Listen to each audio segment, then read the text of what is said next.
Woo! Hey, check out the good news.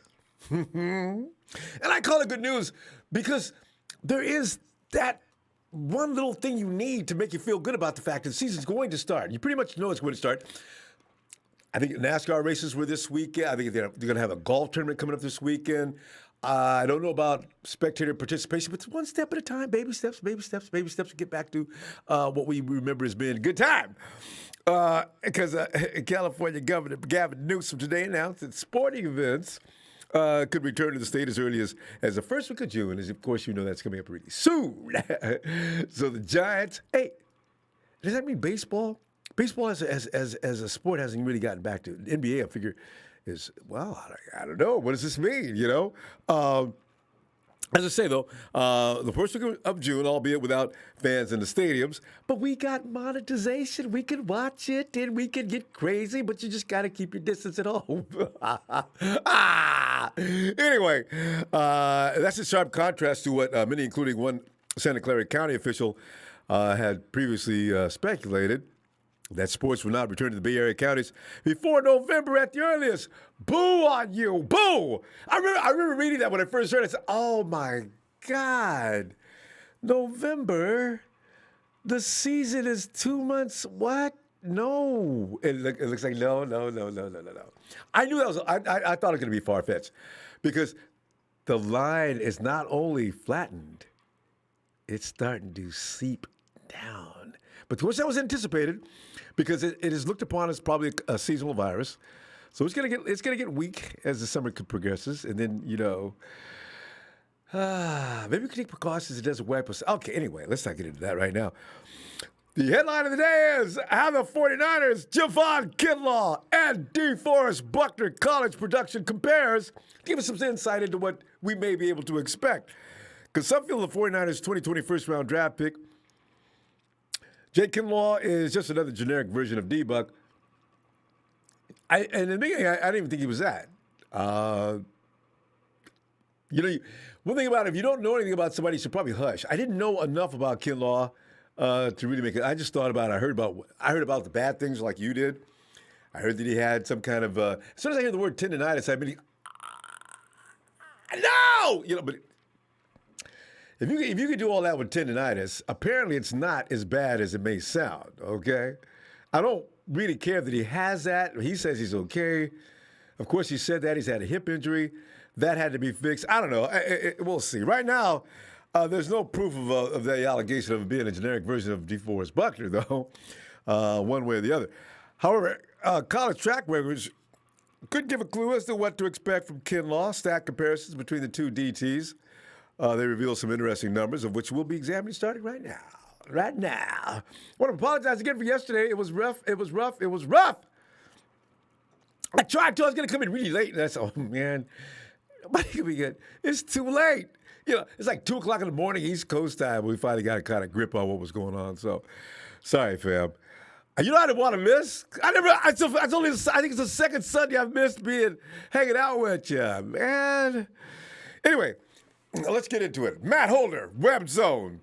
When the 49ers traded D-Buck to the Indianapolis Colts, finding his replacement became an immediate priority. And here we were thinking it was all about a wide receiver. See, it makes sense now. The 49ers never thought about pulling. If anyone of Brown or Kinlaw fell down to that position at 13, they were going to get it. They were never going to get a wide receiver first unless they didn't have any choice. Niners addressed the need by spending the 14th overall selection in the draft on Javon. And fair or not fair, fam, Jake Kinlaw, it will be constantly compared to D-Buck. That's just the way it's going to have to be. Tough shoes to fill, though. Really tough. Comparing productions at the professional level won't be possible until the NFL starts, but we can still take a look at what Kinlaw and Buckner were able to accomplish in college, just so we can make an educated guess. A lot of times, because you saw what Nick Bosa was doing in college.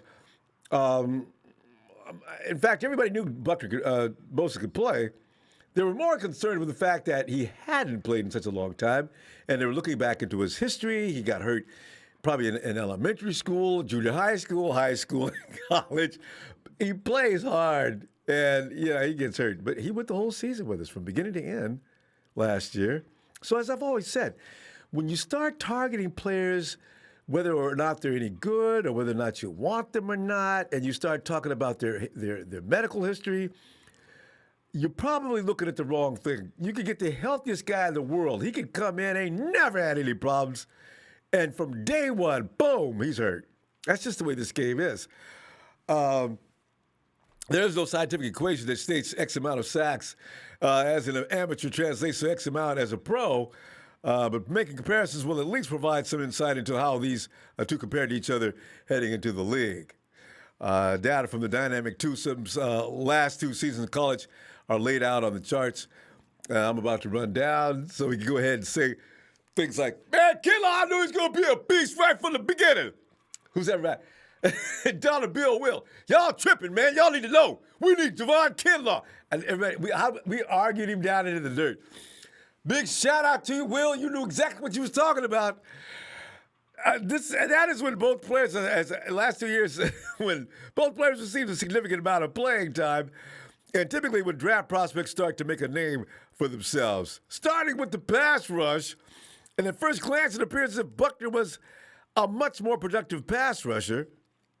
He recorded 111 pressures in his final years at the University of Oregon, while Kinlaw only registered 66 per Pro Football Focus. However, the difference can be accounted for by the number of opportunities each player had. You got to take that into consideration, serious consideration. In 2014, the Ducks, what a name for a football team, made it to the national championship in the inaugural season of the college football playoff system and managed to make a bowl game the following year. While Mrs. Kinlaw's baby boy never participated in the postseason as he was sidelined by that hip injury I was talking about just a minute ago, and that was in 2018, and South Carolina failed to qualify in 2019. Ironically, could it have had anything to do with one Javon Kinlaw having that injury? Thus, Buckner had 1,111 opportunities to rush the passer, and Kinlaw only had 648. Now, here's where the numbers start to get more in focus as to what they mean.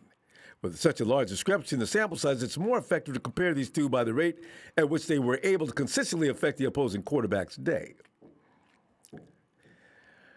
Buckner registered a pressure on about 9.9% of his pass rush snaps, while Kinlaw was successful about 10.2% of the time.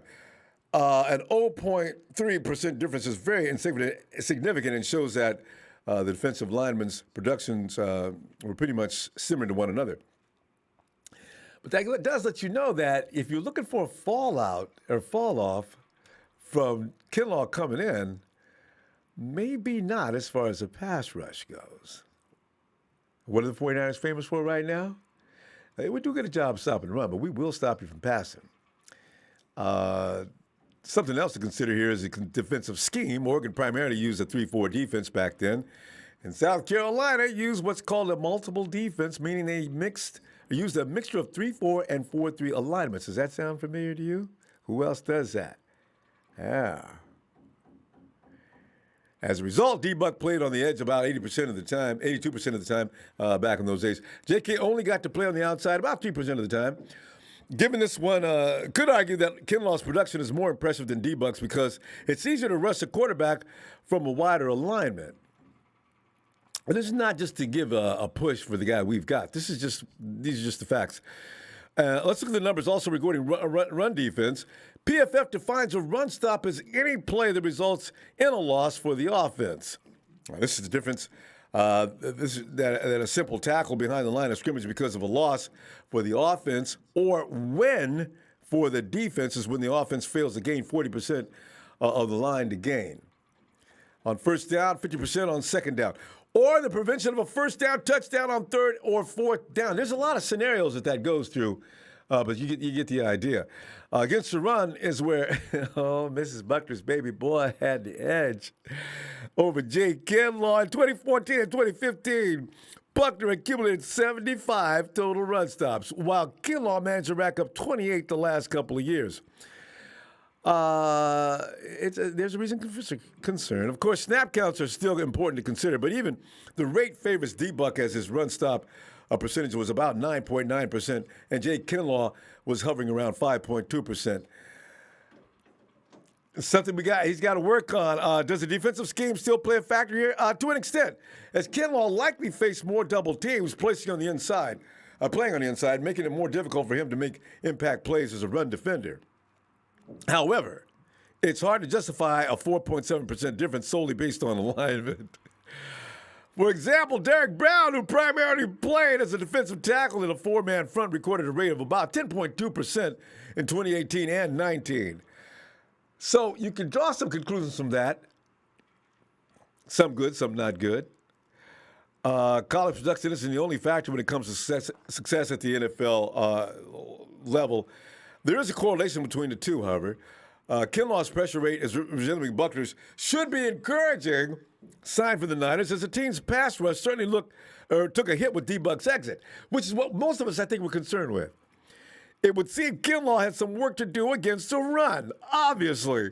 But the NFL has become a passing league, meaning getting after the quarterback probably places a higher priority than stuffing a running back at the line of scrimmage. And besides that, you go think you go come and run on the 49ers? Eric, DJ, Nick, Solomon T ain't going to have no running on them. So you see, Kinlaw's going to be in a lot, probably platooning a lot in his first year or so until he does get that skill a little better down. Ronnie Blair also, these guys are going to put up the run. So we'll be okay there.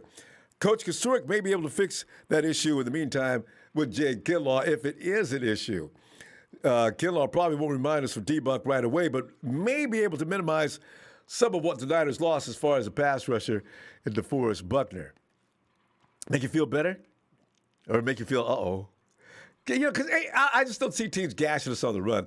Not with Fred Warner and Hot Boy's invention, man. Quan Alexander, we're okay. I think because it busts between the tackles pretty well anyway. I don't think the run's going to be anything to be worried about. Chris Trapasso, CBS Sports. Jay Kinlaw is in the running for Rookie of the Year as far as he's concerned. At number 5, Kinlaw out of the top 10 is ranked at number 5 at plus 2,500 to win ROI. He says, this is a quote from Trapasso, Kinlaw was my top interior defensive line prospect in this class. Yes, ahead of Derek Brown.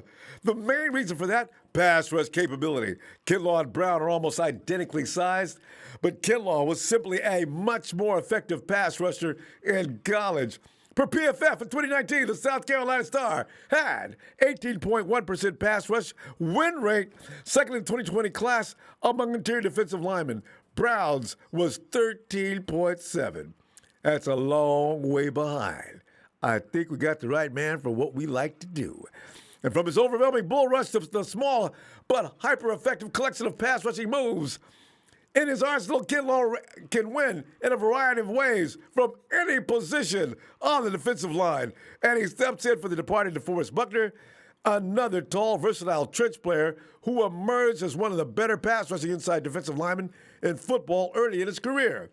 Playing alongside 4 of the first-round picks on the defensive line, Kinlaw is in a fantastic position to eat as a rookie.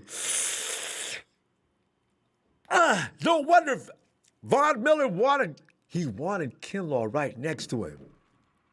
You know that big dude, he's going to demand attention. So no matter what happens, I already mentioned, I said, you know what? I don't care what Kinlaw does. The dude is a monster and will command double teams at a minimum. How many players you going to have on the front line trying to stop Defoe? I mean, he looks like he's going to be a habit now. How many guys you have on the front line? You got to deal with Ford, who's coming around at 100 miles an hour. Now you got to deal with Kinlaw, who's creating all kind of violence. Eric Armstead, he'll take care of himself. Nick. Whatever lineman you got left on that offensive line that's trying to stop Kinlaw, you got to send him over to see what you can do with stopping Nick. I think we're going to be fine, fam. I really do. I like me some Kinlaw. I know. Hey, Ronbo, man, what happened to Henry Ruggs? I know. I got over Henry Ruggs. I'm okay. I just hated being wrong. You know how we do. Look at you. The Phenom says I wasn't high on us drafting Kinlaw, but hopefully he'll change my mind once training camp starts. I think all of us were in that camp. 80% of us at least, maybe more. I'd say at least 80 though. DJ Malone, what's up, fam? How's it going? Hey, Quest for 6. DJ's doing all right, fam. Good to hear from you too. Mr. Block Guys 22 says I think he got similarities to Buckner, so I think he will have close to numbers to Buckner's, but we will see as far as how he looks between preseason and the season. Consistency is a must. I saw him. You saw on his Instagram. I saw he's in a facility working out, and I thought the 49ers were not going to open up their doors. I just glanced at it because I was in a hurry to get here. If you see that picture, let me know. Is that the 49er facility? Because I kept moving as I saw it. I said, hey, Kinlaw's in the gym. What gym? It looks like the 49ers gym. Then, boom, I came in there. Mr. Block Guys also says, by the way, our D-line is so good, it's no doubt that our guys should build up as far as sacks and TFLS. Mills Mac. I like this. This is funny. I like this. Mills Mac in row. Because I know Kinlaw will use his strength to try to knock passes down at the line. Oh, I know he does. He's athletic like that. At the line of scrimmage, unlike Buckner or Armstead. Bang, bang. You know what's funny, too? Devo and Eric, they're not famous for leaping for that ball at the last second. I think between the two of them, they may have had 4 or 5 block passes. So if we got a guy that really focus on that type of thing, that's going to be special. Yeah. Anyway, I decided I ain't going to worry about Jake Kinlaw. That boy will take care of himself. What he doesn't take care of, Chris Kosoric will make the adjustments. He'll be all right. He'll be all right.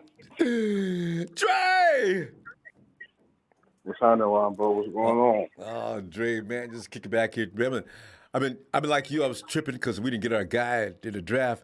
But the more I look at what's taking shape here, because we came out without Ayuk, we cool. And then I came back to start thinking about, can Kinlaw handle that job?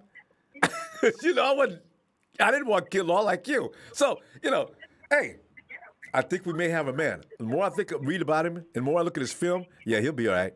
But what are you thinking? I mean, he had your volume back in the background is leaking into your mic. Hold on, bro.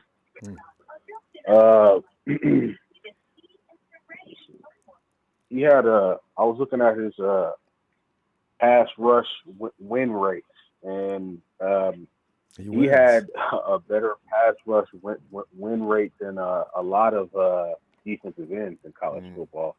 That's hard to do in the SEC when you're playing in the 3 technique and playing at the 1 technique over the center, bro. That's not easy.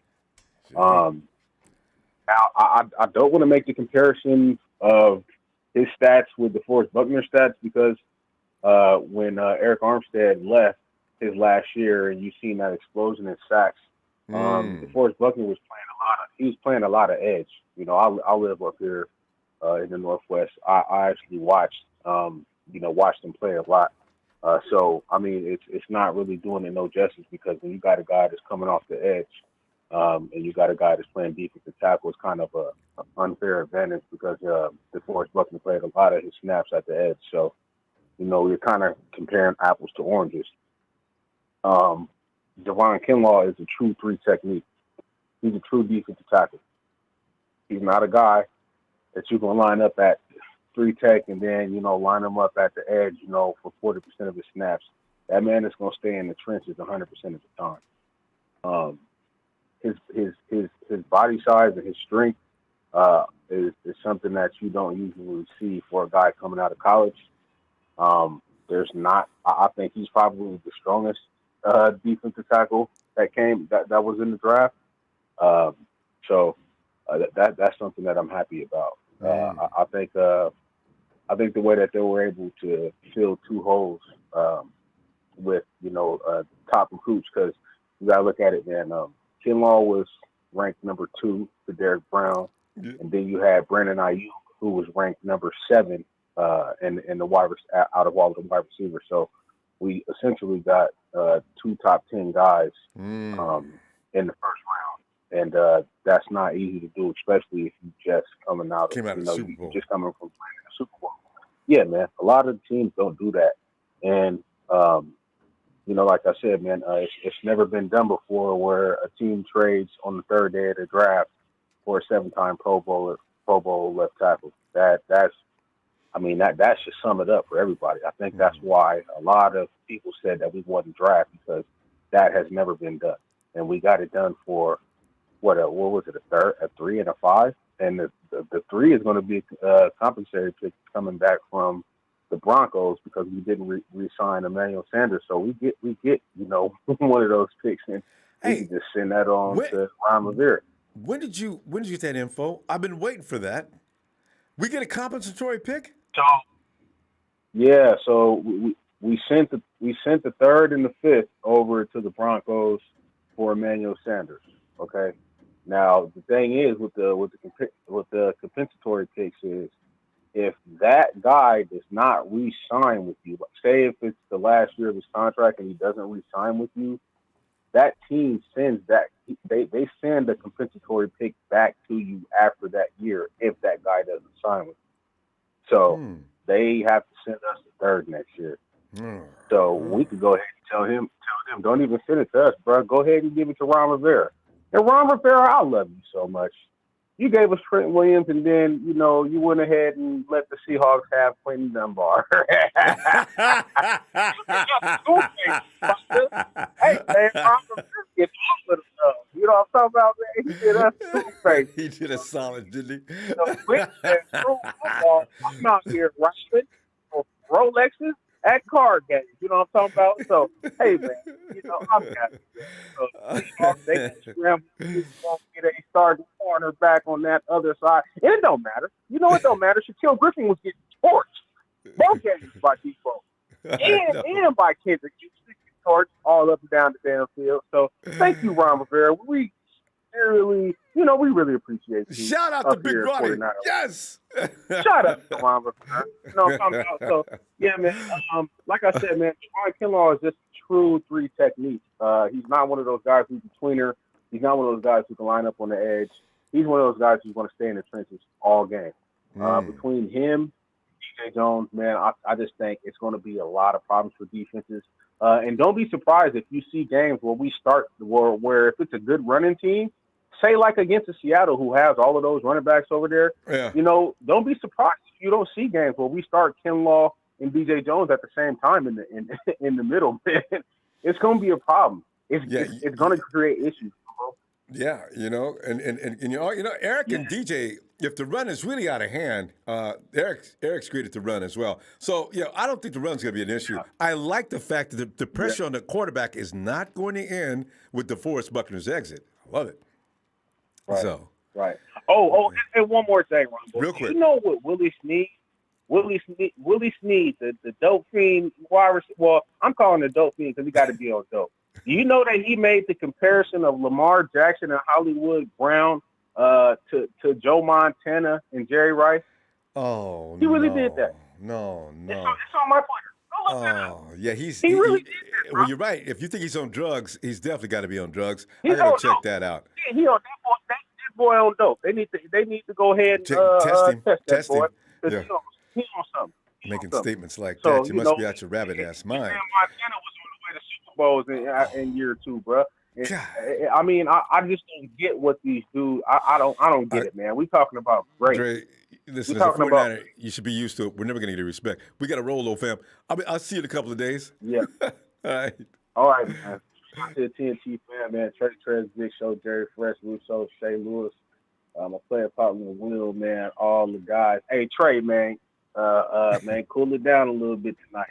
You've been going hard on the squad. All right, Cool it down a little bit tonight, bro. Trey, All we right, got to bro. go.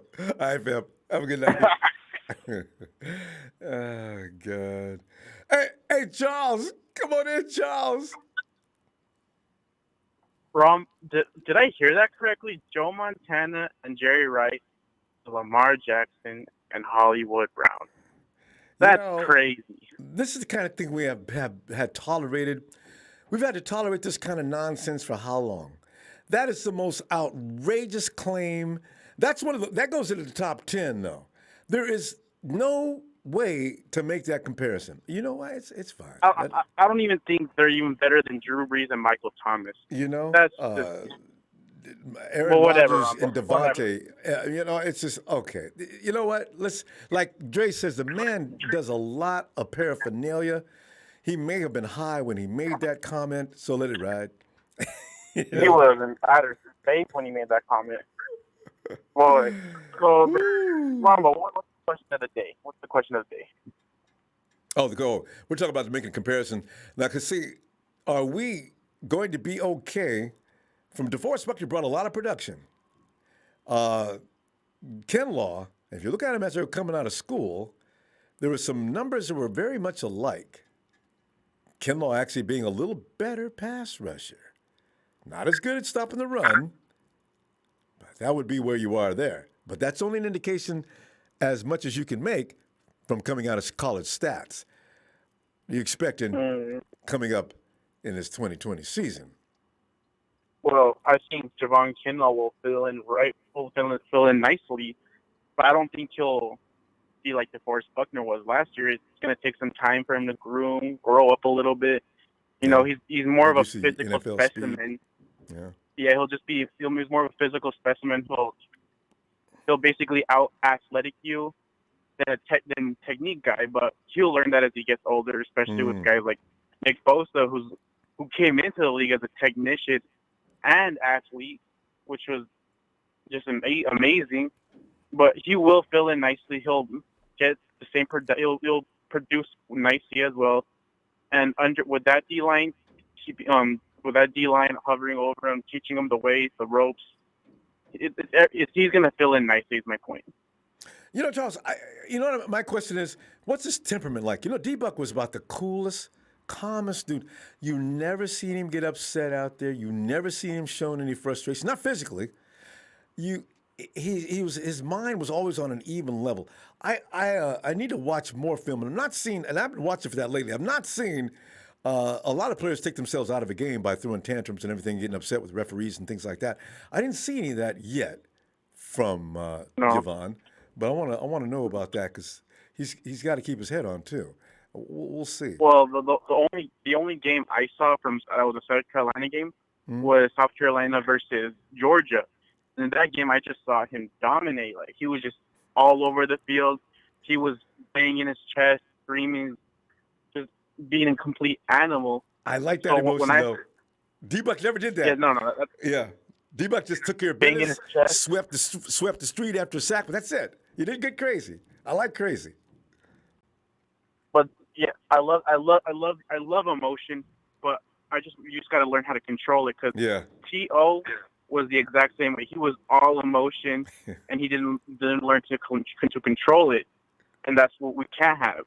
If Javon Kinlaw can control his emotion and use it as fuel, good luck. And it fires people up around him because we don't have a lot of crazy guys on the defensive line. You notice that? You look at some defensive lines and the guys are pumping their fist in the air all the time and looking at hollering and screaming at you, but howling after every tackle. You know, we didn't have, our guys were just killers, but they were assassin-like, quiet. But I'm pretty sure if Javon gets a little out of control, Sherman will come in and take him under his wing. He's that kind of leader. Do you want to change him, though, Charles? I mean, if he's like that, I don't know if I'd want to change him because that's who he is. You know? Or will he start to act like everybody else on the defensive line? Could be the case. Either way, Ronbo, it can backfire on you because, like they just said, T.O. didn't know how to control his emotion, and ended up destroying the Niners, the Eagles, and Dallas because he was just that powerful, I guess. You know, I'm pretty sure John looked at him before the draft and said, "All right, what kind of guy are we getting here?"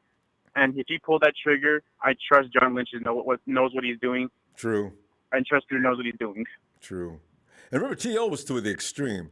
I mean, and also you got to remember, offensive people are more diva-like T.O. was a combination of diva, narcissist, everything you could think of. The dude he always told everybody he loved himself. So, I love me some me. Okay, T.O., you know what? Chill out, man. You're scaring people. The dude always forgets to wear his shirt. He always forgets to wear his shirt, showing off that 8-pack he's got going on. It's sitting in his driveway. You can't do it in the backyard? You got to be out in the front of the house. Come on, T.O. Get over yourself. T.O. was a show, and there's nothing like him. But I really enjoyed him. I know we got to go. Okay, yes. I appreciate the platform as always. Have a good night. All right, fam. Thanks, Charles. I'll see you later, fam. Oh, God, T.O., man. I ain't gonna lie. If we had another wide receiver like T.O. that got things done and was still putting on that kind of show, I kind of would appreciate it. That Sharpie incident, the Texas Star. James, I know you. James, come on in, man. I know James appreciated all T.O.'s antics. Hey, what's up, Ronbo? How you doing, man? James, man. We're sitting there, we're making comparisons, college comparisons between D-Buck, of course, and Javon Kinlaw to see, can we anticipate what we got here and what to expect? But what are you thinking? Well, I think truthfully, truth be told, I see this kid came from really, really dire set of circumstances to get through. Ooh, yeah. Having to deal with not having to pay place to live, travel. I mean, it's a long story behind the road that he came on to make it to the NFL. And I look at it like, it showed me that he has a determination to do what he sets out to do. And he set out to make it to the NFL. Listen, he's coming to a top tier defensive league person. Okay, and I understand replacing Buckner makes it hard, but this kid, it's gonna, I could see him doing well in the run game and really continuing to blow up the quarterback in the backfield because all he has to do is continue to penetrate. The gap that he's going to play in, Eric Armstead to the right of him, D Ford on the edge, and Nick Bosa to the left of him. Understand? I don't think they're going to really put him out on the edge because that's not, he's more of a real three technique D tackle. And I see him. I mean, the last time we had a D tackle that had similar stats was, believe it or not, drafted Alden Smith. Had 11 sacks one year, 14 the next year, and we got him, and he came to a very sound defense. Now, with Kinlaw, like I said, he's been through, he's an even keel young man. I see that, and I think I'm right on what I see. And I think going into that defense, it's gonna, he could, we're gonna get right back to we got to put it out there. Kid with veterans like Eric around him, Nick Bosa. Nick Bosa already was saying something on Instagram, on YouTube, doing an interview where he was talking about they were dating. I don't know if he's down in Florida with him, down in I think Bosa's father owns a gym somewhere down in West Hollywood. Bosa's dad definitely owns a gym in the Florida area. Mm-hmm. Yeah, and so I mean, he spoke of something they were doing together, and they're staying communicated as a unit, even though it's virtual communication right now. But they had still some ways or another they were meeting up in these different places and still being able to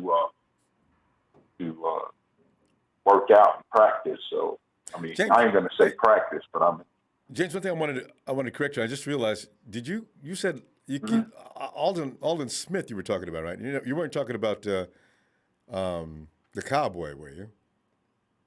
No, what I'm saying is when we drafted Alden Smith, he came to a defense that was already a great defense. We had the Cowboy, we had Ray McDonald, Ian Williams was on the nose, and Alden Smith, that's what I'm talking about. And Javon Kinlaw, we're coming off of the Super Bowl. Oh, yeah, position-wise. With the D-line that we got. Yeah, position-wise. Yeah. So, I mean, you see how when we did draft him with the defense we already had back then, how we wound up going to the Super Bowl that same year. Yeah. That's true. Right. Just in our case, we were just there in 2020. So, I see it pretty much. I see it pretty much doable to get back there for 2021. If you look at the personnel, and people are trying to duck it, you look at the personnel the 49ers have, they didn't make, there was not a lot of difference, and they got more maturity. They're already rated to win the West, and most likely involve themselves in a championship game, provided nobody gets hurt. So we'll see. Well, not at least minimum amount of injuries. But go ahead. What a great laugh I heard hearing what the caller Dre had said about thanking Ron Rivera for the blessing he brought to us. Trade Trent Williams to us. Yeah, that's right. That's right. Point Dunbar to the Seahawks. You know what I'm saying? That's why Rod get him the hell up out of Washington. He said, "Look, this dude has got a problem." Yeah, he did. Something was already going on, but these simple thinking individuals in a card game, you lose $70,000, and really, that's what you would do with $70,000. He's a fool. But I mean, absolute fool. And you know what? The bad thing about it, he wasn't a bad football player, so chances are good if he would have stuck to it and kept his nose clean. There's no telling what was going to happen. It's so many stories like this. Yeah. James. The kid at Oliver too got arrested for a DUI, weapon in the car. So. Yeah. Oh yeah, I read about him. These are things I don't understand. What are you guys doing, man? Can't you just stay out of trouble, please? Come on, you got a wide future. Ed Oliver. Mm-hmm. Oliver's going to be a monster in the NFL. Now look. Well, there's always possibility. So was Reuben Foster. He was going to be a monster in the NFL. So was Alden Smith. Okay. It just, I don't know. Anyway, James, I'm going to see you in a couple of days. All right? Thanks, fam. All right, Ronbo. All right, have a blessed night. Thank you for all you do, the platform you provide, honor, empire, non-polite. Be blessed and safe. Everyone keep it together out there. Things are getting better, James. All right. Let's pray for us all. All right, good night. Good night, James. I tell you, man, some of these guys, we had veterans from NFL past to come in and try to deal with the youngsters coming in. A lot of them really are already just misguided. They just don't understand. They need to beef up that program. Man, get some people in there that can actually influence these guys to get them to go on a straight and narrow. Don't kill yourself before you even get started with your career. Dion!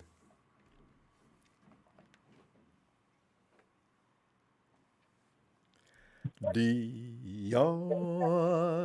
D, where you at, man? All right, come back to Dion. Because, hey, Alex.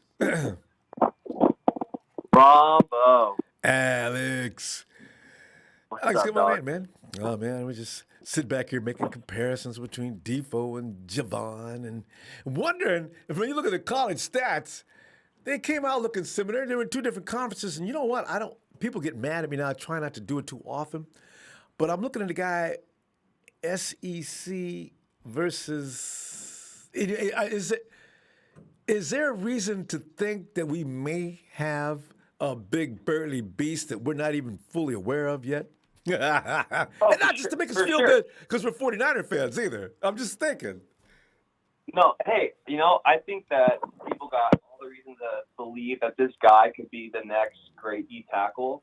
But at the same time, part of me thinks that we kind of need to, pump the brake a little bit just Yeah. because he's a rookie and he's raw. Yep. I could see him coming and dominating the league, and I can see him kind of like slowly getting to that point. But I still think that he'll get to that point because if you look at his get off. That first step is so lethal, and if you got that, if you're quicker than those guards and centers on the inside, and Kusurek works with him on those hand the hand moves, man, game over. And this is a strong dude. And we're not talking, I think DeForest was like 310, maybe something like that. Mm-hmm. Doesn't Devon go around 330? Yeah, he's like 325, 330, and he's more athletic, too. That's what's so crazy. I know, he's more athletic than Defo coming out of college. I'm looking at, this dude is not soft. It looks as hard as a rock. And also, Alex, think about when a guy goes through what he went through for all his life, it develops this kind of survival thing, right? So he's like living on the street at one point in his life. Somehow he gets to college. He goes in and he stars with this hunger and this rage to succeed. And I figure that's going to carry over right on into the pros. He already knows what's expected of him. He's probably thinking, can you imagine for sure. he wins every day? Hey, man, I'm going to join a team that's got nothing but dogs.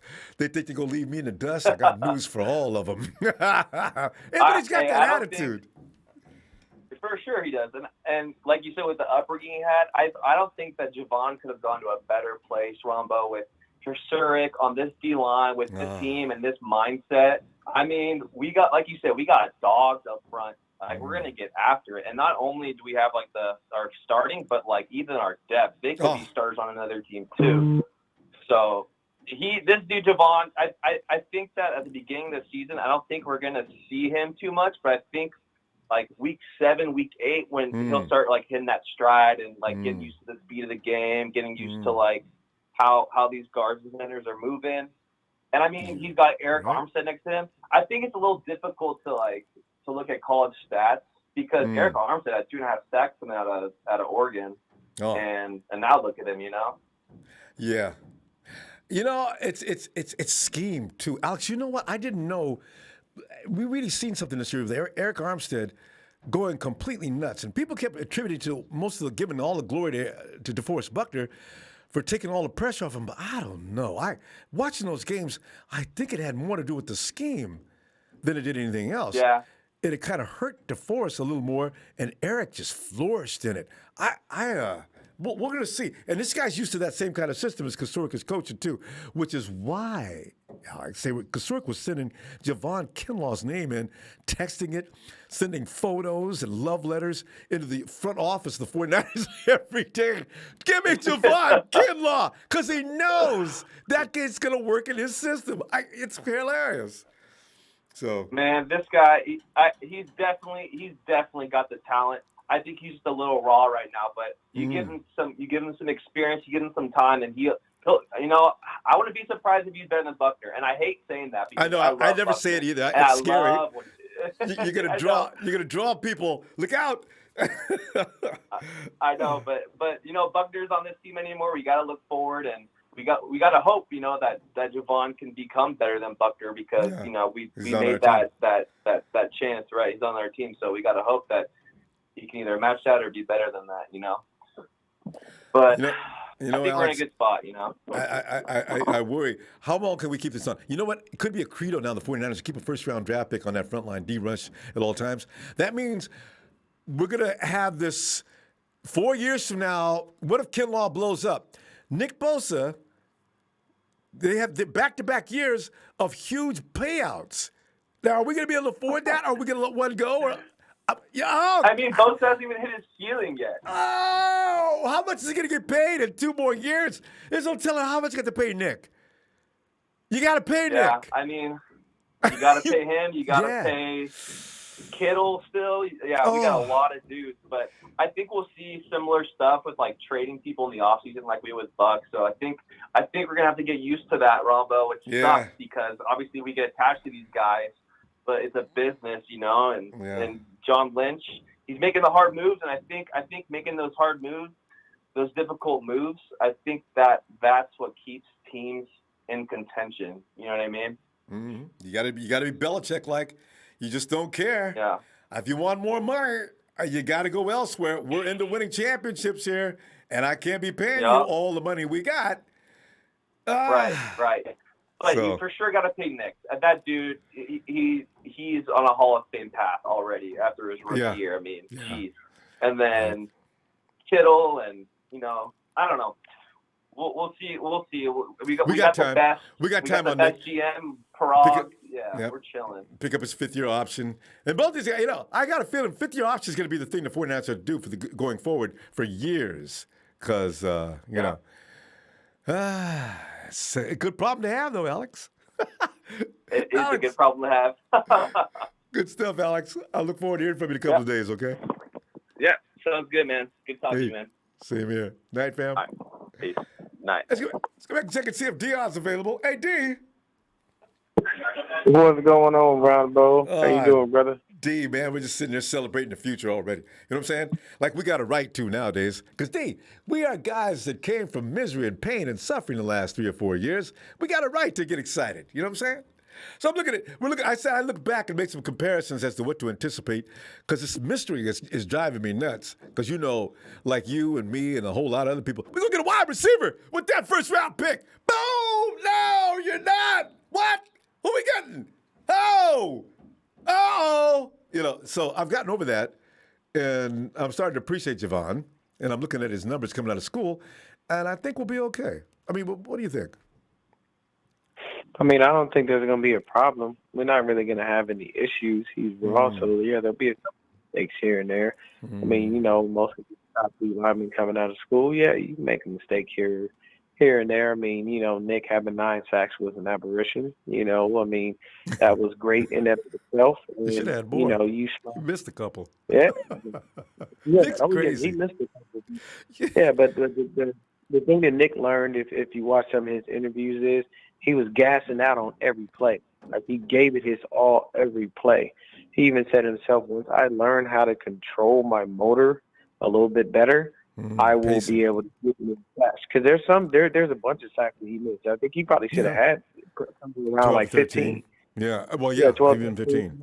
Yeah, because he overshot a guy, or he just missed him, or Game 1. A little small one. James put a move on him. Mm-hmm. Yeah, so you have to adapt to the NFL, because remember, when you go from college to the NFL, you're playing with the big boys now, and these cats, everybody's like you. Everybody's a lot faster, a lot smarter, so they already know what you're doing.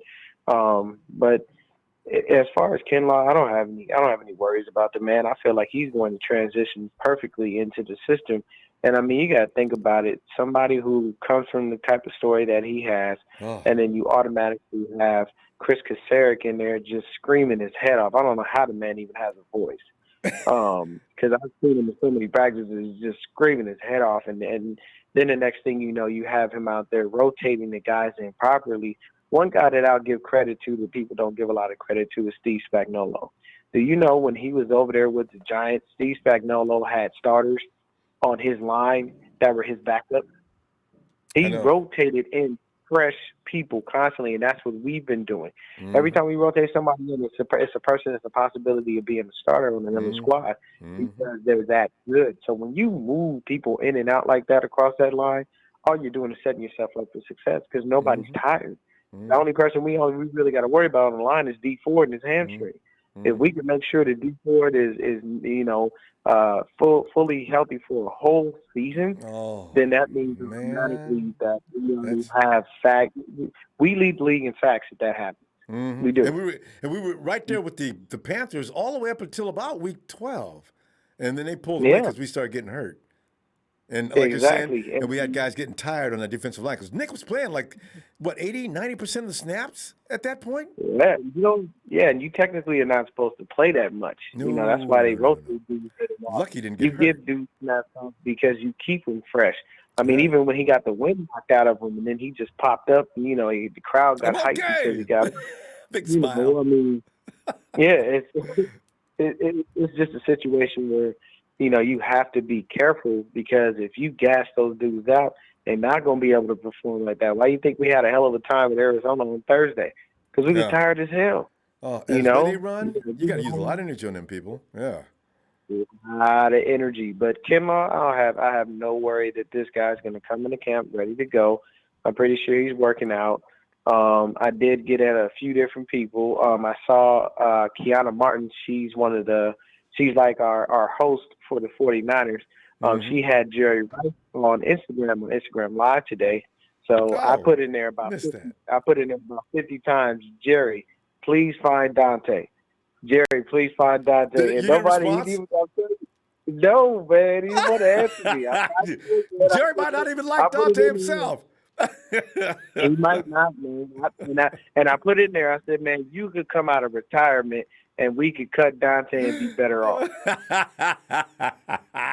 That's how bad it is. Jerry in the 50s, man, and he's running routes still crisp, nasty. The man is in perfect shape. If Dante hung out with him for 5 minutes, he could probably at least try to soak up some kind of knowledge to put himself in a better position. But he's nowhere to be found. I follow him on Instagram. He blocked me on Twitter. Yeah. I follow him on Instagram, but nothing, not a picture, not another. The first picture you see on Instagram is him in that damn sack. He blocked you too? Dante's blocked a lot of people. I would like to know how many. He's having block parties. You're right, though, man. Him and Jerry need to take him to his hill. Jerry said, "Give me the hate. Give it to me. I'm gonna use it as fuel for the fire." I can respect that. Go ahead and give me the hate. I'll take it fuel for the fire. But Dante, he runs, and I think that's him playing with his cats again. He's probably got a bunch of kittens. He's the cat guy instead of the cat lady. But we can't blame the kiddies. That boy's his issues go beyond kiddies. This could be his last year. If I had to make a prediction right now, D, I'd say at some point he may just hang it up. I think he owes money if he leaves for his rookie contract back to the organization, but I don't think he's serious. No, if he does hang it up, it's because he didn't have the mental capacity. Dre always talks about mental midgets. Yep. Dante is one of them. And that's just the unfortunate thing. All that talent, too. I know. The kid's talented. That's the problem. He's got the skill. He just doesn't have the mindset. All that talent. He's got really good talent because he came on great in the end of the year, his first year. I mean, I don't understand what happened, but, I mean, when you got a little dude like Devo rolling up on a bike snatching your job from you, it is what it is. And then you got a bunch of dogs coming in. You got Jalen Hurd coming back. Pain. You got I think he doesn't like Javon getting hurt. Coming in. It's all bad, man. He has no hope. Those dudes, it's like standing there in the crowd, man, and they looking at you going, man, look, you either want this job or you don't. And they got that move, they got that stance. It's just their whole aura says. I mean, do you really want these problems? No, then go sit on the bench and be happy like you are. Don't be stupid. But not on this bench, because if you ain't got no ambition, this is not where you want to be. We'll send you to Cleveland. See how you wind up then he gonna go over there with Baker. Oh no, don't send him with Baker. Baker will really kill him. What people underestimate about Baker is honestly, though he's not very great, he is a leader. Yes. And he does command. That would be demand funny. Stuff from his players. I'd love to see him and Dante going back and forth.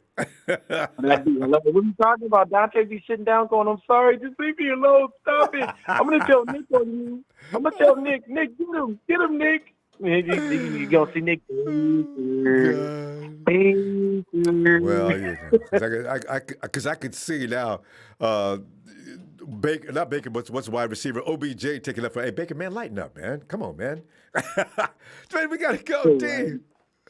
All right, Ronbo. See you in a couple of days, fam. Appreciate you. All right, brother. Appreciate the platform. Appreciate what you do, man. You are the best at what you do. Continue to do it. Don't let nobody stop you. Have a good evening. Thanks, D. Fam, check out Deion Johnson. You'll see him in the chat. Click him up. Deion will be the guy that's teaming up with Dre on Trey. Dave, have a good night. You too. And let's go get J1. What's up, Ronbo? Jay, man, we're getting all excited about a new defensive tackle, man. I'm trying to figure out what to expect from him because the season's taking too long to get started, if you know what I mean. So I said, let's go look at them numbers. The digits don't lie. You got DeForest Buckner. I always call him Buckner. We got DeForest Buckner coming out of Washington, and Oregon, and you got the Gamecock Javon coming at us. We look at the numbers from what coming out of school production. There's some things that had an impact on his time being on the field, but Javon can hang as far as sacks. His run game has got to get better. You got to check this out. You got to check this out, Ronbo. Dude came from SEC. Yes. You know what I'm saying? It's number talented in that conference. Yes. You know what I'm saying? DeForest Buckner, all due respect for that brother, he came from Pac-12. Oh, so the talent level is not up to par with the SEC. And this dude was clowning in college. So, man, with our pass rusher coming in, dude, it's the more I'm thinking of it, man, if this dude can stay healthy and stay on the field like DeForest Buckner, I think he's going to outdo DeForest Buckner. Oh. And I hate to say that because I really like DeForest Buckner the way he did for this team. You know what I'm saying? He's been an all-pro, you know what I'm saying, as far as I'm talking about on the field, off the field. Yeah, DeForest was the model citizen, came in, led the team. They said he was out there putting players in position. He was just a student of the game. And he played his ass off. You know what I'm saying? And that's all I want as far as the players on these teams is just to play your ass off. If these teams outdo you in a game, so be it. But if y'all play your asses off, the chances of winning is very high when you play your ass off. And Jay, if you do play your ass off and you don't win, we'll help you out because we'll know the referees got in the way like they did in the Super Bowl. Correct. And we ain't making that up. It's true. Can't hold Nick Bosa. Best defensive. In every play, they hold us in every play, and it was no single holding call. Come on, man, that don't even make sense. We're talking about the best defensive league versus the worst offensive line in the league, and ain't no flags. Come on, hey ref, I'm gonna throw a flag on the ref for just not doing his job. And they running the ball. Come on, man, they weren't even a running team. That's what I'm saying. Like, and they was getting. That's what I understand. Like. They wanted Kansas City to win. Guess who's on the cover? Patrick Mahomes. They wanted this man to win. And I ain't saying that. I'm saying that is the political side of football I do not like. Man, let them best man win. You know what I'm saying? Who comes out there and play their ass off, let the best man win. Come on. That's all I'm saying. And Jay, if you're not going to call anything, don't call anything on either side. When Kittle made that catch, then let it go. You guys let everything else go. Then you let that go. He pushed off on that man. He ain't really pushed off on him. Man. That's what I'm saying. The dude ain't even fall. That's what I'm saying. If the dude clearly failed, okay. But he didn't even fall. That's what I'm saying. All he did, I mean, come on. And you telling me that play in Minnesota against New Orleans, that wasn't a push-off?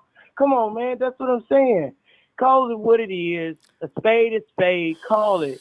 It doesn't matter. That's what I'm saying. They don't want to call it because it's like, it's too big of a stage. No. You know. Call the play that is played. You know what I mean? Jay, enough of the Super Bowl because we're going to get carried away on that. But listen, what are you expecting? Is he going to be okay? Are we going to be, with them first round draft picks on the front line, are we as devastating or at least close to as we have been for the last season with Javon? See, that's the thing. I don't know yet. Because, in fact, we haven't played a game, and you could kind of tell from the first 3 games what our defense is like. Because when I seen the first 3 games as far as how we played, I said, okay, this is what it is. We're gonna be a force to record with this year. And then when we went 8-0, I said, we're going to the Super Bowl. Oh! You know what I'm saying? Yes. Yeah, I already told somebody we were going to the Super Bowl. You know what I'm saying? They didn't believe me, but I got faith in my team. And when you keep track of your team and you can see what they're doing on the field, you know what I'm saying? You know what it is. You know what I'm saying? That's just like when Mike Tyson was facing these cats. He was knocking niggas out. In the You first know what I'm round. saying? You just see that. You know what I'm saying? Ray Charles, you know what I'm saying? Ray Charles can see that. So if Ray Charles can see that, people, you know what I'm saying? I mean, it's clear. I think he's gonna be okay because he's a big dude that's went through a Yeah, lot I of think we're gonna be strain all and right. struggle. He'll be all right. Hey, Yeah, Jay, that's all. Dude, all I want him to do is I want him to be an all-pro. He'll get there. You know what I'm saying? He's I got the think right he's gonna coaches. do all right. And Kasurik loves Yeah, him. he got One the of the right reasons we coaches. got He him. got the right veterans in there. Yeah. So we'll be okay. All right. And so, all right, Jake. We got to stop here. We gonna go. Listen, yes, I tell you what, sir. I'll be back a couple of days looking for you. All right. Yes, sir. All right, Ronbo. It's blessed talking to you once again. Hope you stay safe, and I love talking to you on the Ronbo Sports, man. I appreciate Thanks, what fam. you do, brother. Likewise. I'll see you in a minute. All right, Jay. Have a good night, fam. All right. There's Jay. Was it? He's just younger beast mode. Hey, Guerrero! Is it someone is predicting season for the Niners 11-5, losing to the Lambs. I know you've been looking at what's his name over at Cowgirls, Arizona Saints, and Seahawks. I don't believe email it to you. You know, same cast of guys. They're saying the 49ers are not all that. And they said it last year. And they probably said, we could go all the way 15-1, 16-0, whatever, 14-2, win the Super Bowl, and that same cast of characters come back next year. Well, the 49ers did get away last year, but, I think a wall has been built around the NFL to stop them this year. They just can't buy into the 49ers. Anybody else that dominates the Ravens get all kind of love and ain't did nothing special yet. The Seahawks got love each and every year, where they routinely came in and out of the season doing the same damn thing they did since 2013. They're a regular season team that will be beaten in the playoffs. It'll be clear. It happens every time. Not the first round or second round, right? Who else gets a lot more love than they should probably get? Everybody knows about the Patriots, of course. The Patriots, I guess, maybe to some degree deserve all the attention and love they get. But after that, don't tell me that the Rams were the team coming into last season that were supposed to be predicted to win a Super Bowl when they lost most of their talent. Meanwhile, the 49ers were fortified and beefed up, got no love. Rams. It's the Rams and Seahawks division to lose. You want to put up fly that bird of paradise? I almost did it. I won't do it. Alice. All right, family. I'm in this line about to check out. Just give me 10 minutes, Ronbo. I'll be out of here. Okay, tell you what, you go out. I'll be back looking for you in about that amount of time. All right. I appreciate you. No problem, Ellis. All right. And let's go check out IB to cast a little light on this subject of, are we making accurate assessments thinking that Jay Kinlaw, some people have gone as far as to say that he could be better than the Buckner. I won't go that far. But we may not fall off to the point where we need to be concerned. IB always has a voice of reason spin. IB, what are your thoughts on that? Ronbo, what's going on tonight? Fam, I'm looking at them numbers from college achievement, and I'm thinking to myself, okay, right. Buckner came from, and it's already been mentioned, because people have a prejudice against the Pac-12, and I think some of it's justified. They just play a better brand of football in the South. And I'm in the Pac-12 territory, so don't get mad at me. Oh, man, you're prejudiced. You're biased. You're living in the South. No, I'm just saying. They do play better football down there. Right. But Eric came out the Pac-12, the Pac too. So you know what I'm saying. Sherman. You know what I mean? And I know. There's right. a few. You know what I'm saying? I mean, you know what I mean? And Bosa didn't come out the SEC, so you know what I'm saying. But You know what's so funny though? It's like when you look at the entire LSU team got drafted. right, It says something. Bama, right, they right, every year right. No, Bama, a yeah. percentage of Bama goes to the pros. Just some schools, Listen, my man. my family roots is from Alabama, so I mean, regardless, I'm always going to root for them. You know what I'm saying? I'm always rooting for them teams, man. But you know, I said it from the beginning, man. I mean, not so much, but since we've drafted this kid, man, this kid is about to be something special. For one, we have to look at it like this: when we had Buckner and Eric, our defense was nowhere near where it is right now. Our guys is playing sound. Without them, we was about to say that we could almost play as good as we did last year. So now with this young man here playing, I believe he will be starting. I don't think he'll be in later on. No, I think he's starting Ronbo, and I think he's starting with DJ and with Bosa and with Ford okay, maybe he definitely. I mean, because we don't know what a true starter is on our team, offense or defense, anyways, unless you're talking about Sherm or somebody like that. So this kid is about to be something special, man. And I heard a little something today before I got on about, he was dropping out of school but man, listen, this kid was homeless in high school, man. You know what I'm saying? Of course his grades and all of that ain't gonna be where they supposed to be. He ain't the only athlete, bro. You know what I'm saying? He came from a very bad condition, and his teachers, thank God, they looked out for the better of that young man, and they told him, they said, yo man, go get your GED. They put him on the right path, and they told him, they said, go to a junior college. And the kid did his thing, man, and he came to us, which is going to give him the proper system, the proper surroundings. I mean, I don't think it's going to be a slow start, me in particular, not for him. I mean, when you look at what Bosa was capable of doing, Bosa took a whole year off. And that's after a core operation. I got 12 inches out removed from my large intestine. I know what that is, bro. You know what I'm saying? He ain't played football for a whole year. You know what I'm saying? I know. So man, football's a mental game, back. IB. It's a lot. I think 40 or 50% of whatever you achieve in football is mentally you're gonna have to really powerful. Mental. Because it's really. I teach my kids that all the time, man.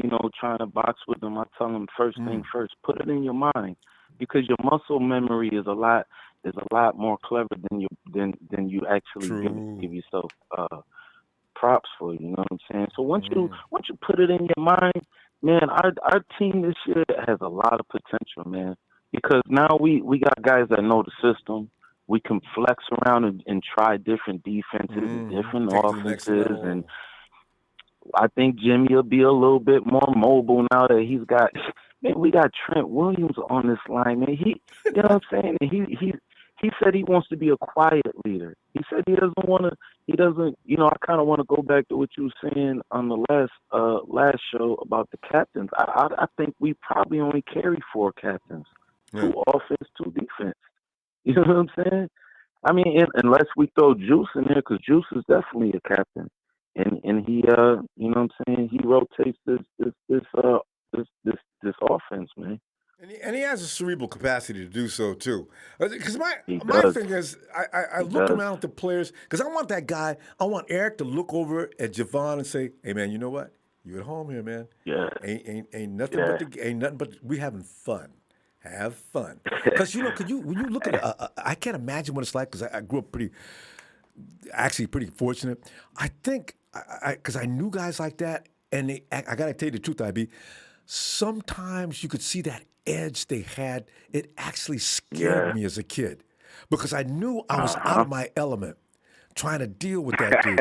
But when we was playing ball or anything like that, now we're brothers. No matter what. Well, and it makes a difference. and I'm hoping that's what's going to be the case.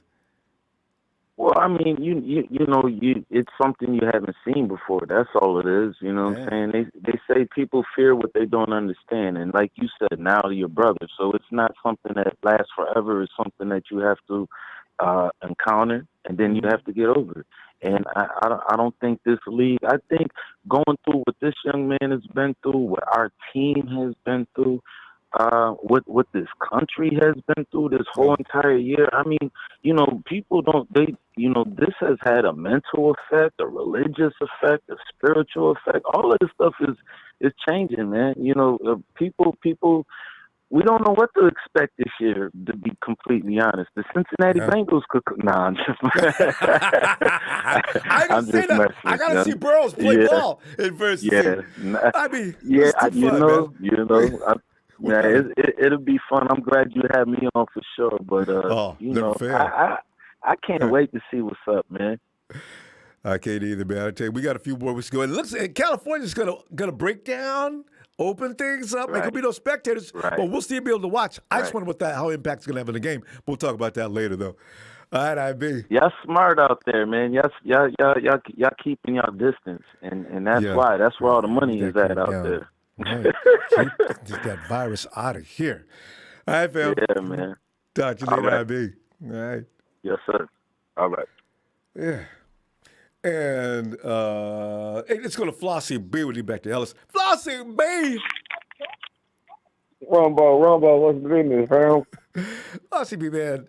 Well, it's like fantasy time now. Because I would like to see, I want Javon to come in and just pick up right where Deforest left. I want us to be hollering at the screen saying, man, look at Deforest, who? But I love Buck, so I'll never get that kind of hostile.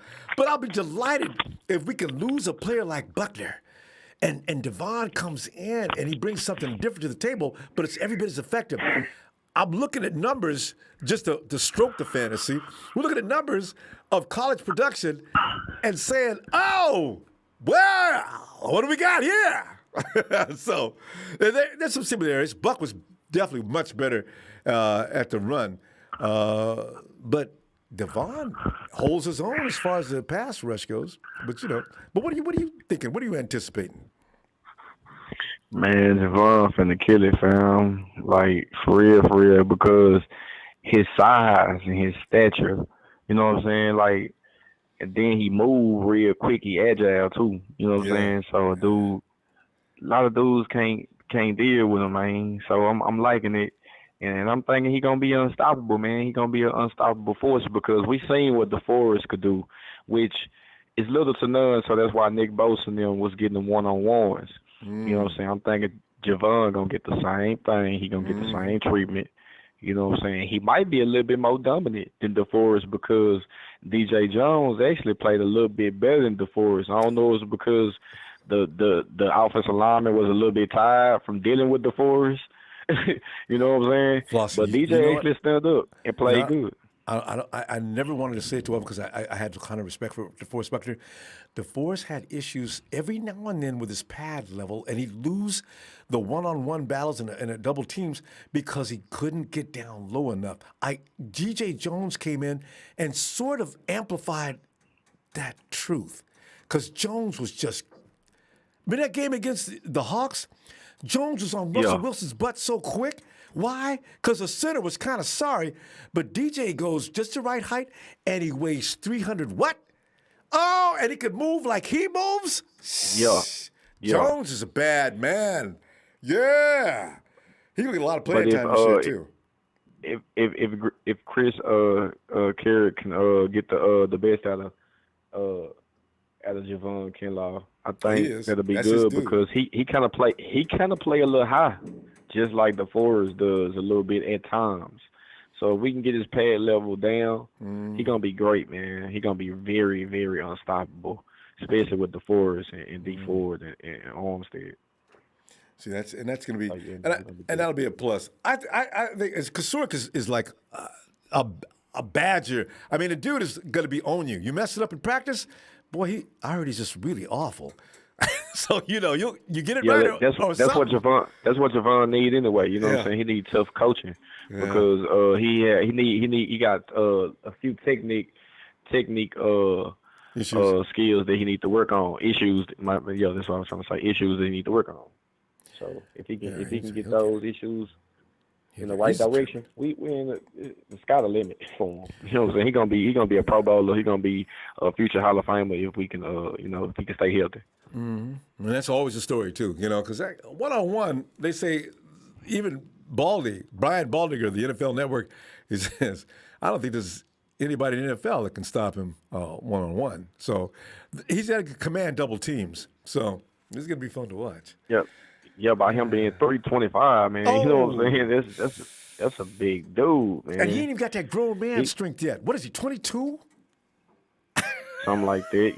Exactly. But So that boy's get him in the system 25. 2 years. Exactly. 2-3 years down the line, Ronbo. He's going to be a monster, a beast. Offensive lineman going to come Can't driving even out there with a contend with him. backhoe trying to stop him.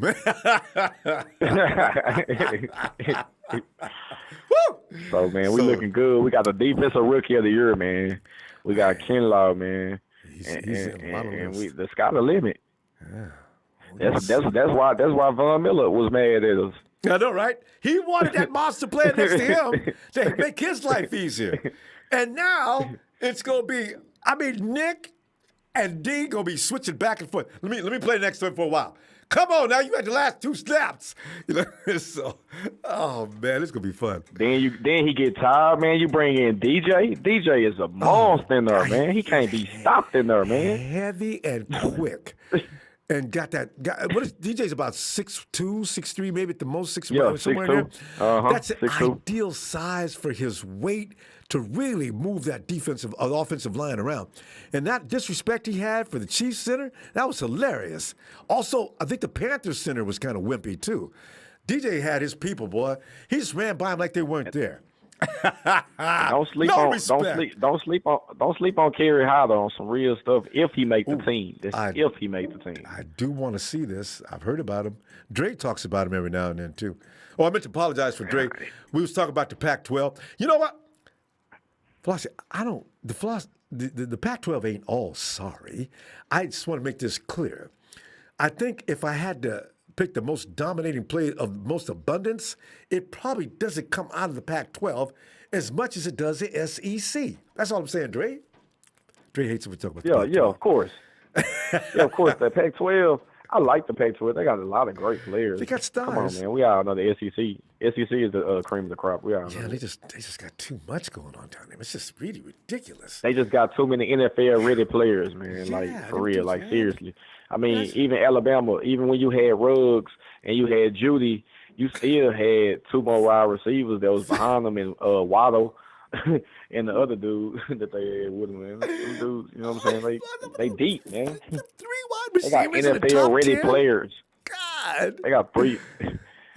Flossie, we out of time. I'll see you in a couple of days. All right. I appreciate it, Ronbo, man. Thank y'all for this platform. Thanks, Nine man. the Empire, man. Y'all stand up, man. Be blessed, man. We're going to make it through this coronavirus. It's almost over, y'all. Yes. That's what I want to talk about. All right, fam. Talk to you later. All right, man. Y'all have a good night. Yes, sir. You too. Oh, Ellis. We back, family. I appreciate your patience. Thank you. Yes. As long as you got you see, you must be in the car by now. After you got the groceries in the back, and Yes, sir. roll the cart back up to the place if you're polite. Nobody does that. Everybody leaves that cart right out in the middle of the parking lot, man. But they got people working there to get that, so it's okay. You don't want to take a man's job. Yeah, here and there, sometimes we help the people out. Sometimes, we just ditch the cart. It just kind of depends on the circumstances. Today, I was helping them out, though, so it's good to help others. Well, it's Where we at today, fam? Yeah, we're looking at the numbers between Javon Kinlaw and Deforest Buckner coming out of school, and the Buckner was just a huge star at Oregon, and rightfully so. But if we use the stats and look at them, there's not a lot of difference. In fact, Javon was just slightly better than D-Buck at pass rushing, just slightly, and D-Buck dominated against the Javon versus the run. But we're talking about a league now, Ellis, we're talking about a league now, they're throwing the ball on every snap if they can, because teams don't run against the 49ers. They throw thinking they could do something. Well, they try to run. They're going to have to next year. It's going to be interesting to see, Ellis, how teams adjust to the 49ers pass rush. If you run, you actually have a better chance than you do passing.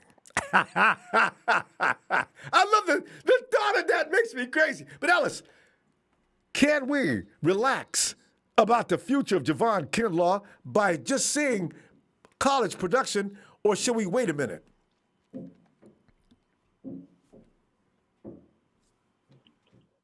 Ellis? My bad, family. Say that last part again. I was losing some reception over here on this road. Ellis, are you driving? Yeah, but I got my Bluetooth in, so it was all good. I just think I had a little reception block. Be careful. All right. Anyway, I'm yes, saying, sir. Yeah, always. Is there reason to be optimistic, concerned, worried? Where are you at anticipating? And if you have to make a comparison between Deforest Buckner and Javon Kinlaw, are you feeling secure in Javon Kinlaw, or do you think the 49ers got it covered in so many other ways? I'm a whole lot more confident than not in what Javon has to bring. It's almost like, of course we could break down the stats. We can break down little small sentiments to differentiate the two, but they're pretty much similar and closer, to being equal, if not, than not. So I don't really feel any lack of confidence in what Javon's going to bring. I'm not sure really what the numbers. So you said statistically throughout their whole 4 years between Javon at South Carolina. Well, they took the last 2 year samples because they got more playing time each one, right? On. Yeah. So but D-Buck is a killer on the run, and they're kind of equal when it comes to pass rush, with Javon being slightly better. Okay. Well, that's a good thing. So we got to be happy about that. I don't know if DeForest had any injuries coming out of out of Oregon or anything like that would have made it a little less DeForest, something that's DeForest kind of never be got cautious hurt. About. That boy's made out of so I iron. think that's the only difference between the two. I would say, I'm concerned about, sometimes when you condition or when you train, you can kind of do things to where it adds a little bit more stress on the body. You can actually injure yourself. And, they make a lot of new innovative ways to train the body, to get repetition, to build muscle mass and different stuff like that. So I'm just, I'm hoping that, whatever training Javon is doing, that, he's being considerate of that, and also the people that are building him up to try to get him prepared, for this NFL experience, that they're being considerate of that. Just for the sake of, we want him to be playing, right away. We don't want to, have to be sitting him down and be worrying about, having a Contavious Streets kind of issue, or, we got too many guys with pre-existing issues and things like that. And like I said before, as long as we can get him at full bore and playing, and also playing at full strength, we don't want him to be playing hurt and injured. As long as we can get him at that capacity, I don't see there being no issue, man. I see this being another, just another staple, in this organization, where we can really say, like, we didn't miss a step. How many teams are going to be able to say that, losing a player, the caliber of DeForest Buckner? You know what I mean? It's not often that you could say that, and that we replaced and replenished, pretty much equally. If not, we gained. You don't really have that kind of stuff happen quite often, and we're in a perfect position to be able to say that we're one of the teams, that actually have, had that replacement and can. Yeah, well, they got lucky on that anyway. John's getting applause right now. 49ers getting all kind of applause for having one of the best drafts. A Super Bowl team, right? You pick from the bottom of the barrel from now on, right? Or next 2 years. 49ers jumped up and got 2 top 10 picks, as Dre pointed out earlier, as he's in there carrying on the Pac-12 argument. Anyway, we got the number 7 wide receiver as far as rankings go. And Javon Kinlaw is ranked, I forgot what ranking he is, but he's one of the best. If not, he's number 2, according to most people, next to Big Brown. So we did crazy good and just made a good team better. Maybe. No, maybe. Ayuk automatically makes us, because I don't know what he brings to the table yet, but Ayuk looks awfully solid. Yeah, and McKivitz, to add to the line, and we got that other kid, that tight end from Georgia that you had just posted earlier. Oh, Warner. I mean, man, we got some really solid and some qualified talent that we and guys that fit our system that we got from the draft. That's what these guys are so good at. They get guys that'll work in the system. They don't just go get a good football player. They go get a good football player that his skills apply. I love that about this team at 49ers. The front office is killing. Yeah, that's what I'm saying. That's why we're getting the love that we are, because guys are actually pulling away all of the hoopla with all of the major, the big names and these guys, and they're looking and saying, well, let's really dig in and see what the Niners did, and we actually ended up still being getting one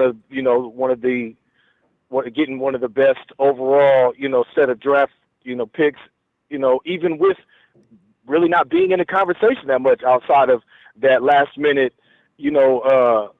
opportunity we were able to get with Deforest Buckner. But shit, had we not done that, I mean, it would have been either another player gone, or it would have been, or we would have never been in the first round talk or conversation really of any kind, and having that 31st pick, of course. But we wouldn't even been able to say that we got a Javon Kinlaw or anybody early in the first round like that and take the advantage. So we were able to make things happen. That's why I said it's all calculated, and I had nothing. Majority of us had nothing but confidence in what we were about to do here, man. Brilliant work from the front office. Ellis, we're out of time. Ellis, I'm going to be looking for you in a couple of days, as you know. So. yes, indeed. Hey, and Jonas Griffin has got over 100 tackles the last couple of seasons. That one of those undrafted free agents that we had gotten. The linebacker, he's 6'4", 200-something pounds. He needs some work, but I mean, that's a big boy, man. So we got a lot of good guys, man, that are going to come in and start to make their presence felt. But shout out to you, Ronbo, as always, man. Shout out to the faithful, man. Download that Ronbo Sports app, man. Hit the like, get the subscriptions up, man. We gotta do that, man. It's a team effort. And on to the next time, family. There you go. Thanks, Ellis. Appreciate you, fam. Talk to you shortly. Always love. All right, man. Peace. And Dre's killing people with his Hall of Fame cast out of the back. Okay, you know what? Here's the thing.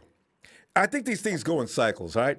Remember when SC, UCLA, and Stanford, all the talent in the world was coming out of those schools while the South wasn't really rolling just yet. You know what? That's Dre's true about that. When you go back in the past, Pac-12 was the dominating group of schools, I'm just saying now, it just looks, I could be wrong, player for player. So, Dre, since you're good at this, compile some stats of the most pro-ready players coming from what schools and what percentage of them come out of the South versus the Pac-12.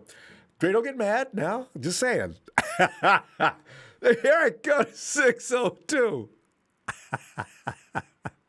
Dre kills me. Hello, 602. I like that he stands up for the Pac-12, though, since we're up in. Hello? Oh. Hey, yes, who is this? Krusty. You say what? Krusty. How do you spell that? Is that Krusty? Trusty. Oh, Percy. Yeah. Yo. Yeah. Hey, Percy. How you doing, man? Hey, how's it going? Sitting here going back and forth about what we got here. It's because, it's the season can't hurry up and get here fast enough. After losing Deforest Buckner already left us in traumatic state, right? And so now we're like, oh, my God, we have the best pass rush in the league, man. What are we going to do without Deforest Buckner? And then all of a sudden, you look at Javon Kinlaw. Okay, is he going to be able to handle this job? I mean, you look at their college production, it looks like we shouldn't be dropping off too much. He is a rookie. He's got to come in and adapt. But DeForest didn't have to. In his first year, he was a beast. So, it's a scary time right now. But what are you anticipating? I'm anticipating that he's going to do a really good job. In all honesty, when I saw Henry Ruggs go to the Raiders, I was like, I hope that we get Javon Kinlaw because he was the other person on my list of who I thought we should draft, and I was impressed. Percy, I so was actually happy. I was actually stuck. You weren't stuck on having to get a wide receiver, because a lot of people were probably going, all right, they got Ruggs. We'll take CD. We'll take Judy. You weren't going that direction. You were thinking tackle.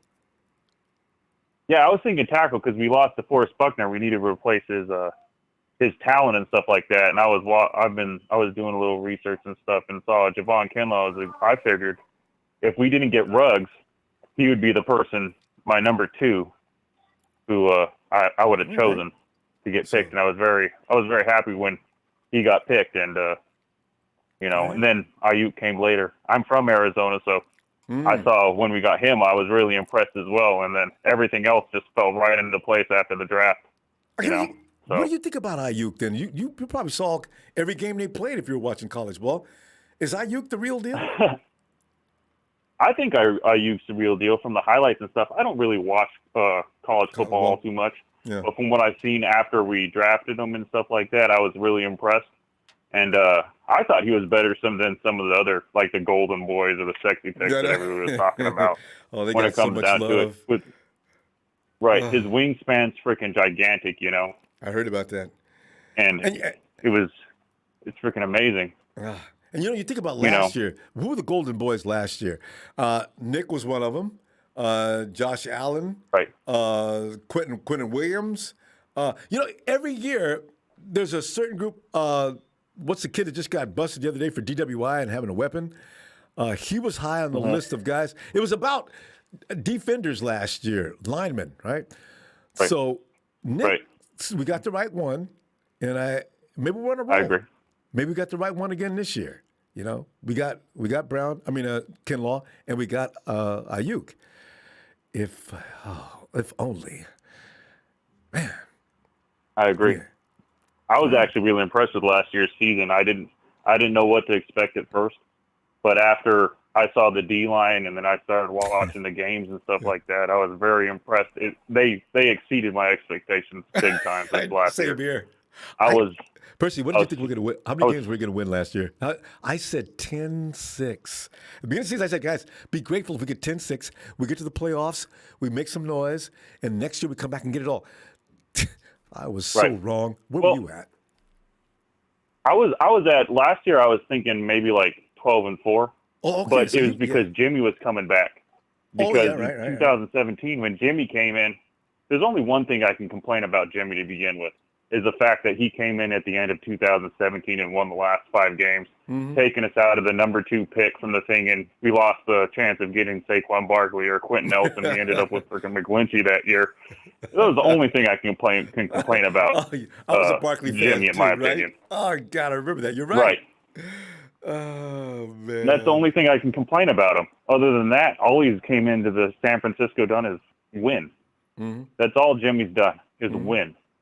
And this year, I was excited for this year, and he exceeded my expectations this year, and he just came through and kept winning and winning and winning. I'm thinking 14-2 or 16-0 this year. I can't see us really losing anything. Right? Because you look at the competition like I did last year, and tell me how many teams can actually beat the 49ers. Really? People are always saying this and that. Look at the other teams. Look who we're playing, and you tell me if that team could beat the 49ers. And that's when you get your record, and you can actually make an anticipation of what's going to happen as far as winning and losing that game. Exactly. I thought we were going to go 16-0 last year. I was actually surprised because the 3 games we lost, we barely lost. And circumstances were around it. George Kittle against the Falcons. If George isn't trying to switch hands and doesn't actually throw the ball down or out of bounds, he gets the first down, Percy. So that means, how do we lose that? We don't. Exactly. The field goal miss against the Hawks. There's another win. Exactly. Now you're at 15-1. See? The game against Lamar Jackson and his boys. Kyle cowered it out. Freaked me out, but he did, and we lost that game. So, we should have went 16-0. Yeah. I agree, and I think we should have won the Super Bowl, too. Yeah? I feel if they would have kept just running the ball with Mostert and stuff, we would have won because they couldn't stop them. or give it to Debo. They couldn't do a dang thing with Exactly. Debo either. Give him the ball. Exactly. No. We gotta be diversified out there. We gotta keep mixing those plays up. We gotta keep them off the heels. Damn that, Kyle! Give the ball to the two guys that are just kicking their butt. They can't stop them. No. Kyle's learning. Right. You know, he'll learn. God. Right. Prince, how do you spell your And I name again? just I'm gonna think- put you. I'm sorry. How do you spell your name again? Crusty, Crusty. You'll see my name in there in the chat. Crusty Pants. Crusty. Everybody's saying it now. I just want to put down so when you call next time, I got it written down already. Crusty. Absolutely. Good stuff, fam. I actually just found you like last month after the draft. I found you, and I've been watching every video ever since then. So I listen to you guys every day during work. I listen to everything, and just I enjoy you guys. So I just wanted to freaking join in because, you know, I never been able to sit down and talk Niner football because nobody in Arizona other than me that I know likes the 49ers. you got a few. We got folks that call in from Arizona all the time. Krusty, great to meet you, man. You got a place to come. Get on back in there. We're back in a couple of days, okay? I'll be back. All right. Be looking for you. All right. All right, Krusty. Have a good night. All right, cool. Thank you. You too. Thanks. Bye. Thank you. I understand we're having some timing issues, so we'll try to get that straightened out. To say, Guero, thanks, fam, for letting me know. All right. It's like watching those kung fu movies, right? Where the guy, they're dubbing the sound, and the mouth is moving one way, and the words coming in behind them.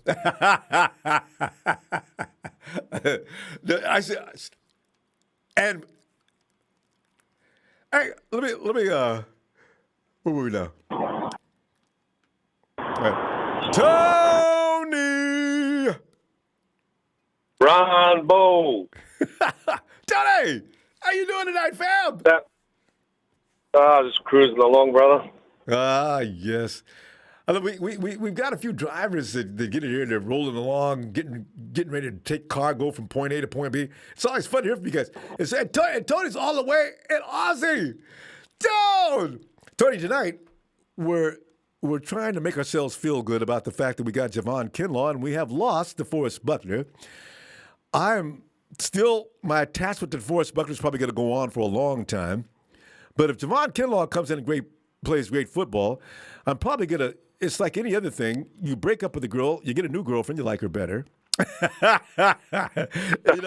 maybe Javon Kinlaw's going to do that for us, Tony. We're looking at his college stats, and they look like they're formidable to the Deforest Buckners. So, but that's, neither here nor there until we see him play. But what are you anticipating? Well, I can't remember where I saw it or read it, but a lot of analysts were saying that coming out of college, if you compared both the players at college level, that Kinlaw was better. I know. I'm hearing that over and over. I'm starting to wonder, are they serious? Do you take them serious, Tony? I mean, yeah, I do, because I think... look at the impact that Bosa made when he came in. So I don't think we're going to miss a beat. I didn't see Nick coming in looking like that either. That was scary. Nick came in. Well, I reckon the same thing's going to happen with this guy. Probably. Yeah. And I think the most important part of our D-line is, like some of the other callers have said, is that rotation, keep it fresh all the time. Yes. That's when we've been the most dominant, when we've had everyone on the park and everyone's fresh, rotated, and having a rest and coming fresh and ready to rock and roll. And that was key last year. And you notice when we started losing guys, how we start running out of gas a little bit towards the end of the games. I mean, the guys were like gangbusters for the first two quarters and into the third. But by the fourth quarter is when that fatigue starts to set in. And we did start slowing down. You can't lose Blair and Jones and some of the key pieces on that defensive line. So hopefully the 49ers keep a couple extra linemen this year, defensive linemen that are good. Oh, that was terrible. I mean, we have to also remember what the philosophy is with Lynch and Shanahan. And Lynch always says, if we can make this football team better, we will. And that means at any position. So nobody's safe, Yeah, proving that. I mean, a lot of people have been picking on Pettis, so I think he's got to have. I feel bad He's got to about it. have I'm a going to good look at stop. himself in the mirror. Yeah. God. Because he's got all that But, skill, you Tony. know, That's what bothers everybody the most. Yeah. But you look at the way they got, they got rid of Breeder. I know Breeder was a favourite amongst a lot of fans and things like that. Yeah. But I honestly believe when they sit down to make these decisions, they sit down with the sports science team, because one of the most important things is how many times can you operate on a knee or an ankle or, things like that. And Breeder's had that ankle problem since high school. So, oh, really? I didn't even know it went back that far. Yeah. So that's going to go out again. Yeah, it goes back that far. And the sports science team might have said, well, you can call this guy back, but if he tweaks the ankle again, he's probably going to be out for another season or something like that. Tony, did you ever suffer multiple sprained ankles?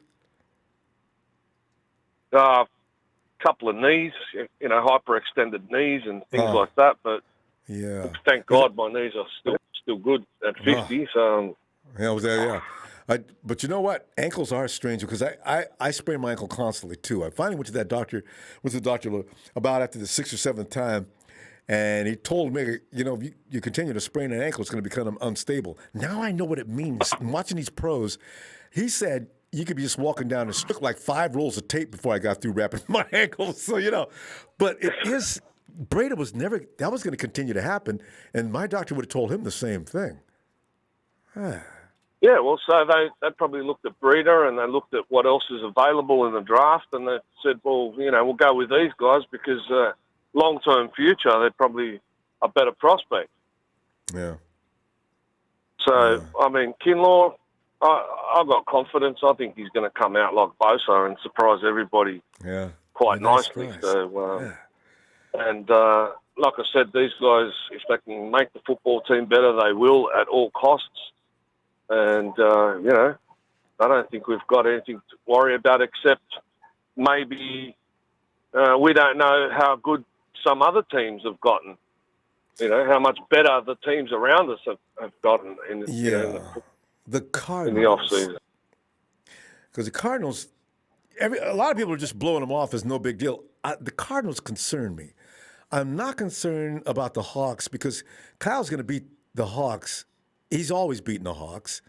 The Rams, they're just been bled dry. They just don't have anybody. The Rams are in serious trouble this upcoming season. They don't have any personnel. And Goff is not the kind of quarterback you're going to he's not Russell Wilson. So I don't, I tell you, this is the division with, go ahead. Kyle as well. I think 2 Super Bowls, he's fluffed them, and I think he's learned something as well, you know what I mean? So yes, we hope he doesn't make the same mistakes, this upcoming season. You're right. Kyle is not without errors on his page. That's true. Even though he's who he is, brilliant mind and all, he did a couple of things. He overthinks. Tony, we got to say this. We got to get a whole thing about Kyle, the Kyle Shanahan program Monday evening. We got to do it. Well, God's going to, Anyway, great to hear from you, fam. I'm going to look for you in a couple of days, okay? No problem, brother. Thanks. Yeah. Thank you very much. Shout out to everybody, and be safe. You too, Tom. Drive safely, man. Talk to you later. Thanks, brother. Night. Yeah. And, I'll never question Shanahan 99% of the time. It's that 1% every now and then that you scratch your head and you think, Kyle, I'm nowhere near your intellect in this game is miles. You're in another universe. But why did you do that? You sit there, you go there. But Kyle will probably admit to you, no, he won't. How many times have you seen Kyle in press conferences and a reporter will ask him something like what we're thinking, and Kyle will say, he'll rattle off this answer that you come in thinking you got right on your side, asking a question. He'll make you walk away feeling like a chastised child. He'll say things, and all of a sudden, after he says what he says, he'll say, "No, and if I had a chance, I'd do it exactly the same way." You said, you have to, because you're not on his wavelength, so you go ahead and accept it. But damn it, Kyle, I still say if you would have stuck with calling Debo's number and Mostert running the ball, Kittle getting more involved, and for the love of God, do something about the offensive line. Persons is getting torched. I understand it's a Super Bowl, but he's got to be relieved, Kyle. Bring him to the sidelines, talk to him, let Brunskill hold it down for a little while, see where his mind is at. It's like when you look at a fighter when they flash the light in his eyeballs, and they're examining him. Can he go another round or not? Okay? If they see the wrong sign, no, he's done. Person was done. We didn't have to lose that game. Everybody blames Jimmy, but Jimmy, just like anybody else, if he's got no time to throw, he's going to make a mistake. He's not going to be able to see everybody he needs to see. He can't go through his progressions. Aaron Rodgers is a great quarterback, one of the greatest of all times. What did we reduce him to? He looked like butt. Why? Because we were all over his butt. And that's going to happen. That's just the way it goes. So that's why to this day, this is one thing I will not forgive Kyle for. But I love him. I know he's going to do better. He's going to make some adjustments. He's going to be okay. We got a new offensive lineman. Brunskill's in there. We got Trent Williams on the other side. We're going to be fine. But I just think that we lost one that we could have got. Okay, let me not, because I'll keep you here for 2 hours. I sometimes I talk to myself like this, still. I can't believe we lost that damn gum. It didn't have to be. Guerrero. Don't stretch yourself, Ronbo. We'll get this win. I know. Guerrero, thanks for the country. I know. See, that's why you don't get yourself. Fam, I'm telling you, don't try to get the Super Bowl out of your mind. I've been trying to. I do a lot of things to keep myself off that game. Don't blame people. It's the referees. Don't blame them. That life for me, fam. I can't wait to see you again. I'll be back in a couple of days. We'll talk more 49ers football. I know.